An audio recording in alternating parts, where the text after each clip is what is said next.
شروع اللہ کا نام لے کر جو بڑا مہربان نہایت رحم والا ہے۔ اللہ نے ان لوگوں کا قول سن لیا ہے جو کہتے ہیں کہ اللہ فقیر ہے اور ہم مالدار ہیں۔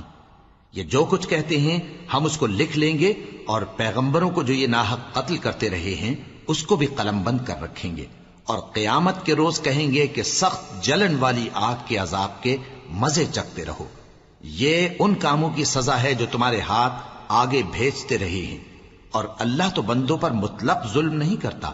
جو لوگ کہتے ہیں کہ اللہ نے ہمیں حکم بھیجا کہ جب تک کوئی پیغمبر ہمارے پاس ایسی نیاز لے کر نہ آئے جس کو آگ آ کر کھا جائے تب تک ہم اس پر ایمان نہ لائیں گے،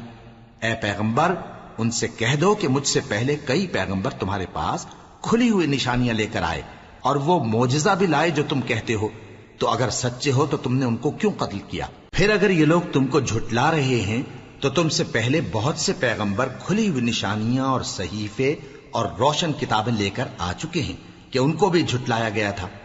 ہر شخص کو موت کا مزہ چکھنا ہے، اور تم کو قیامت کے دن تمہارے اعمال کا پورا پورا بدلہ دیا جائے گا۔ تو جو شخص دوزخ سے دور رکھا گیا اور بہشت میں داخل کیا گیا وہ مراد کو پہنچ گیا،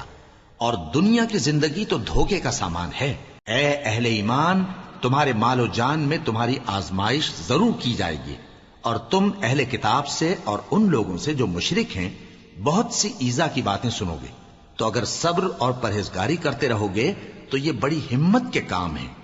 اور جب اللہ نے ان لوگوں سے جن کو کتاب عنایت کی گئی تھی اقرار لیا کہ اس میں جو کچھ لکھا ہے اسے لوگوں سے صاف صاف بیان کرتے رہنا اور اس کی کسی بات کو نہ چھپانا، تو انہوں نے اس کو پس پشت پھینک دیا اور اس کے بدلے تھوڑی سی قیمت حاصل کی۔ یہ جو کچھ حاصل کرتے ہیں برا ہے۔ جو لوگ اپنے کیے ہوئے کاموں سے خوش ہوتے ہیں اور وہ کام جو کرتے نہیں ان کے لیے چاہتے ہیں کہ ان کی تعریف کی جائے، ان کی نسبت خیال نہ کرنا کہ وہ عذاب سے چھٹکارا پائیں گے، اور انہیں درد دینے والا عذاب ہوگا۔